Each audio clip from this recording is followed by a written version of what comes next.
Hello, welcome to the podcast of Startup Recruitment Failures. I am Indra, founder and CEO of jobRely. We are building outbound recruitment SaaS. And today my guest is Mindaugas Mozuras, VP of Engineering at Vinted. Hi, Mindaugas. Hey, I'm happy to be here. And thanks for inviting me to join this lovely podcast. Thank you for participating. Maybe you could briefly introduce yourself and your startup. Absolutely. So I hail from Vinted, and Vinted is primarily a secondhand marketplace. But maybe you've seen in the news that we launched Vinted Go, which is our shipping solution. So we're expanding into some different business lines outside of secondhand marketplace. This is amazing. Thank you. And I've been with Vinted for almost 10 years now. Well, in 3 months, it's going to be 10 years. And I've started here as a software engineer. And 3 years in, I started leading engineering, and I've been leading engineering ever since. Wow, nice journey. It's pretty rare nowadays at startups that people are so loyal. So very glad to hear about it. So Mindaugas, could you please share your experience with us with the recruitment failures? Maybe you could emphasize one which was the most painful one. Absolutely. So the Vinted engineering team has grown a lot since the day I've started and since I've been leading engineering.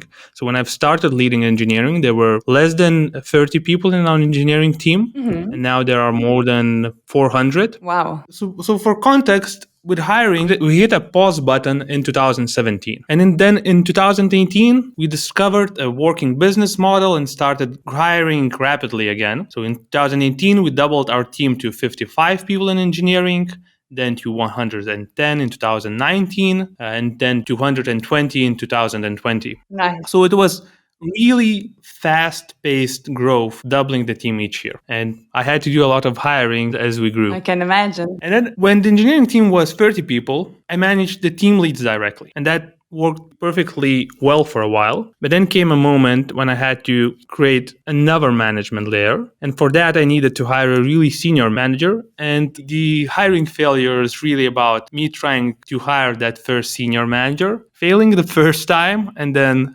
becoming better at it later. So what happened? What were the reasons of this failure? Yeah, so the process itself, how we did it, was not unusual. We created the job ad, had a bunch of candidates, did the interviews and did the tryouts. And eventually we landed on a candidate we really liked and we hired him. Everything felt great. We're growing, we're creating a new layer of management, we have a strong candidate. That candidate liked us, we liked them. But some months later, that person left the company and I had to take a really hard look at myself and trying to figure out what went wrong.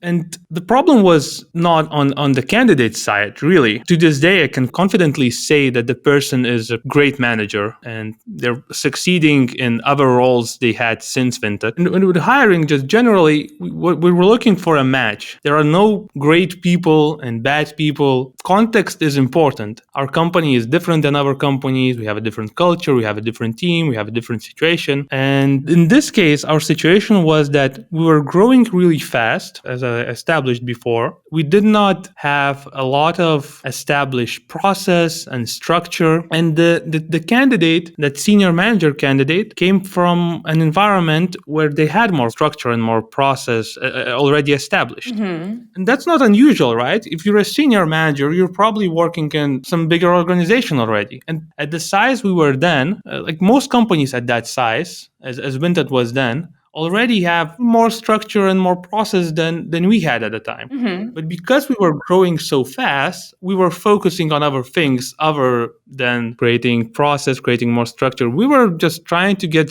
things done in the best way we could. And we were prioritizing things that enable growth instead of some more structural things. And so when this person came in, they had to operate in an environment where there were less clarity than they were used to. So they really tried their best and they based their behaviors based on their past experience, what worked for them in other roles. But in our specific company, not all of those behaviors worked. Could you give an example, like what was the candidate expecting, like your new hire expecting in terms of structures and policies? Yeah, so I can give a very specific example. So engineering and product are two key two key pieces in any kinds of technology startup that need to work well together to deliver value to customers.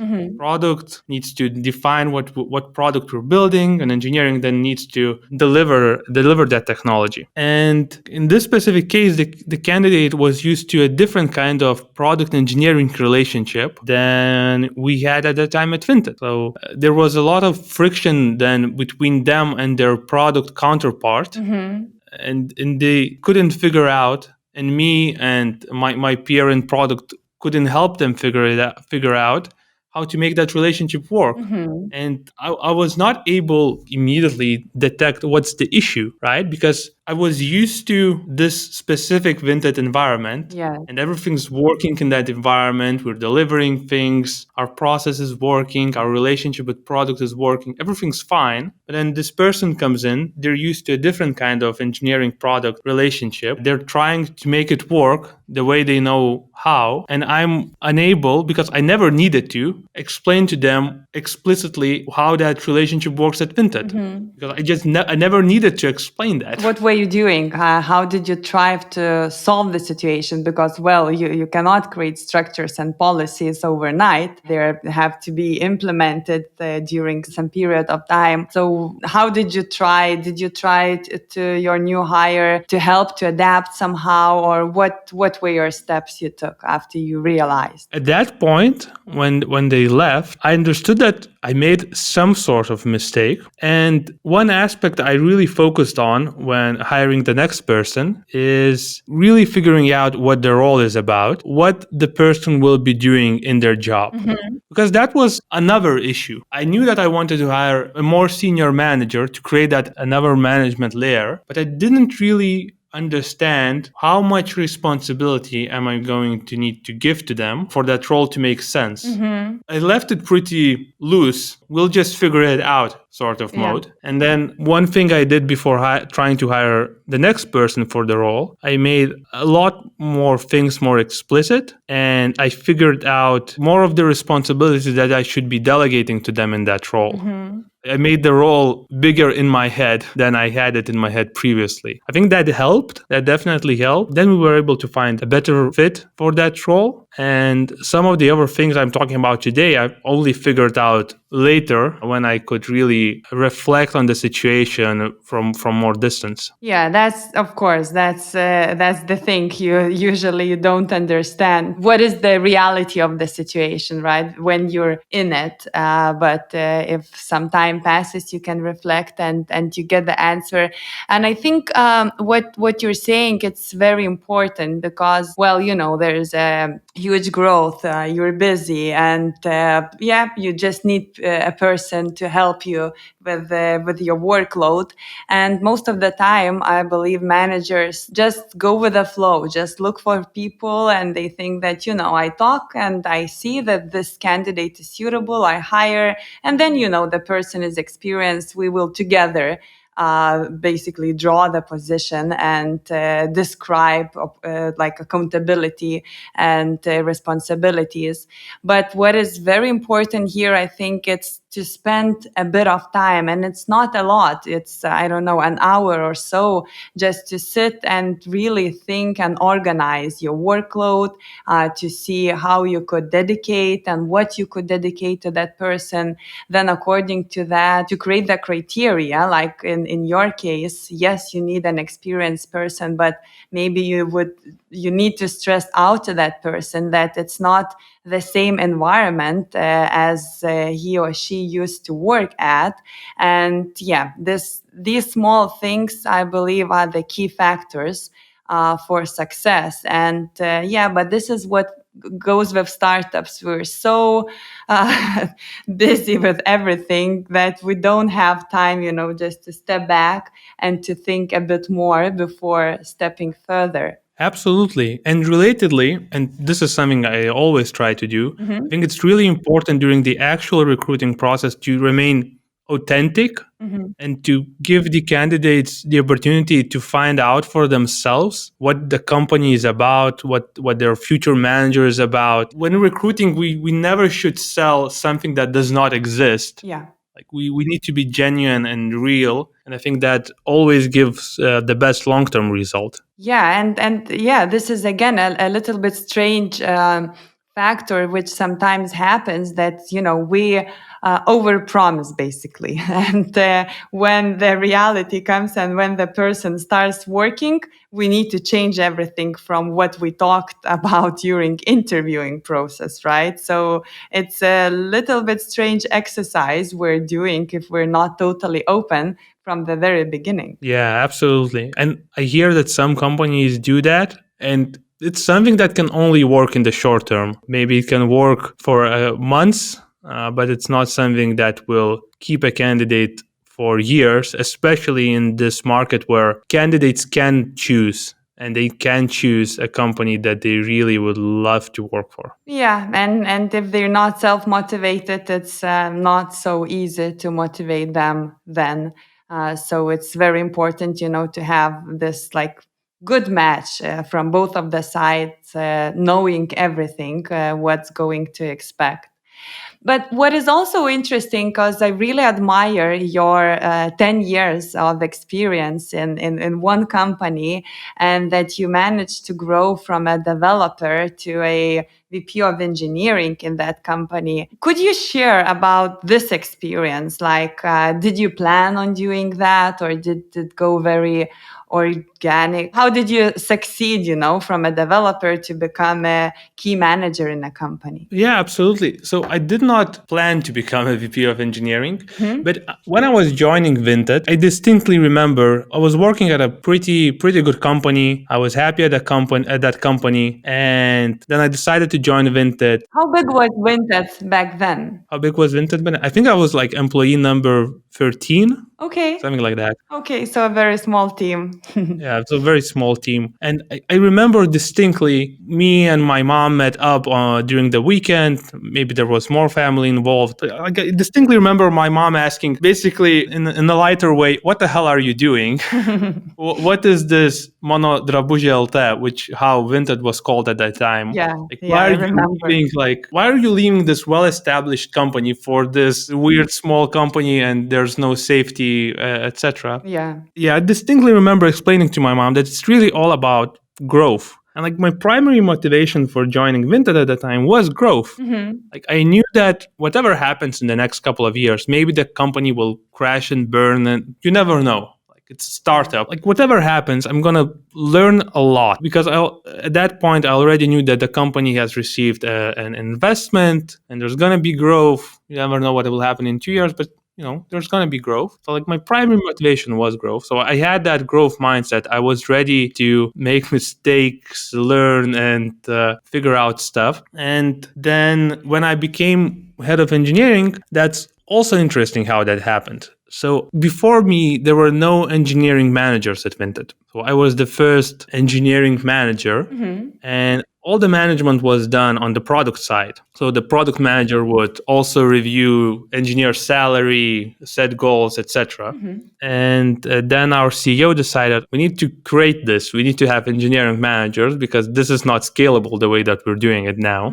Because we were a small startup, we were doing some things in interesting ways, let's say. So he put it to a vote. So he created an issue on GitHub where he asked all the engineers to vote for who they think should be the head of engineering. Nice. Very nice. It's like as an election, right? Yeah, exactly. It's I'm sure there are not a lot of companies that did it this I way. haven't heard of anything like this. This is amazing. So, but small startups, I'm sure they all experiment a lot. And we experimented on some weird things, including how to select the new head of engineering. Cool. Well, the good and the bad thing is that I was voted to become the head of engineering unanimously. So Okay. the good part is that, of course, it's nice to receive that much trust from your peers. The bad thing is that it creates a lot of pressure to actually do a decent job. And the podcast is called Startup Recruitment Failures. So failures are critical to growth. If you want to grow, there's going to be failure. There's going to be situations where you're not going to succeed. And it's important to be able to reflect on those failures, Yeah. not get stuck in those failures, and to move on, to learn, accept that those failures happened. Because the worst thing you can do about failure is to ignore it or say that I'm still the best. Yeah, exactly, exactly.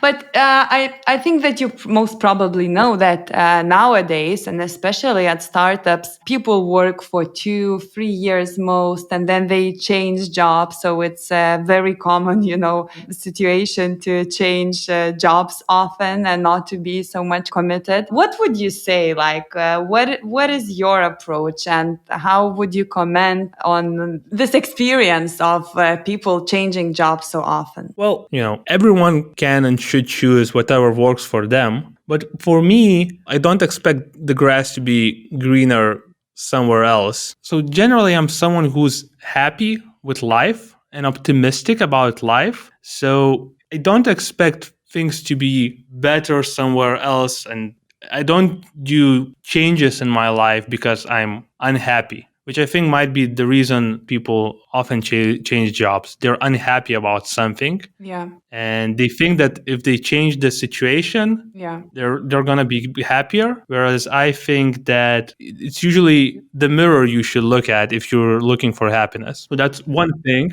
Uh-huh. And the other thing, like with Vinted, so my motivation at first with Vinted was growth, personal growth, like very selfish. But with time, it's changed. So with time, it became something else. So some years in, I became very motivated by the fact that we're building something special, like something unique, a Lithuanian technology company that is visible beyond Lithuania. And I was very motivated by that. Yeah, well, it's one of two unicorns we have in Lithuania, so it's really one of the greatest company. Exactly, and I was very motivated by helping build that.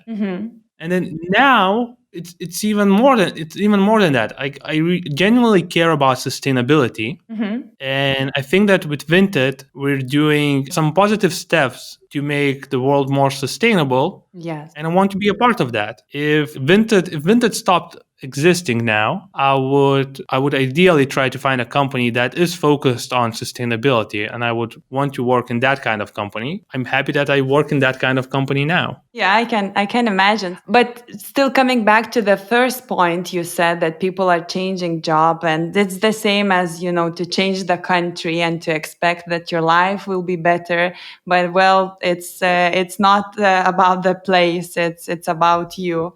The life is happening to you, and especially this at this time, it's COVID, it's the war situation, it's really, there are really many things people are upset about, and of course they're looking what they can change. And yeah, now the market situation seems like you can go anywhere because everyone is looking for people.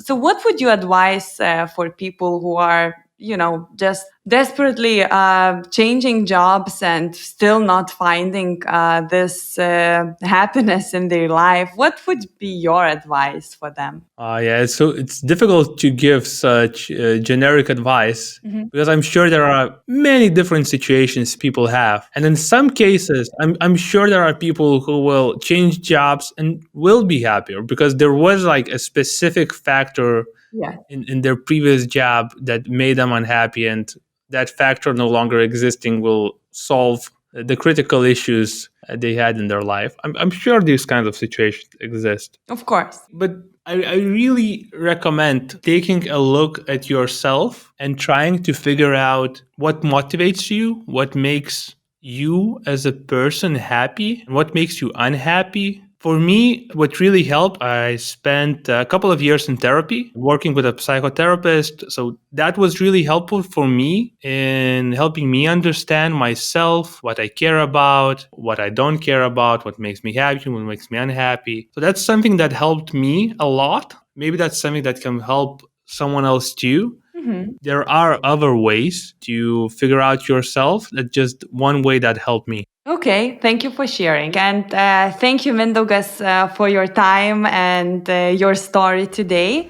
And thank you for all the listeners. For more podcasts, please visit jobRely.com.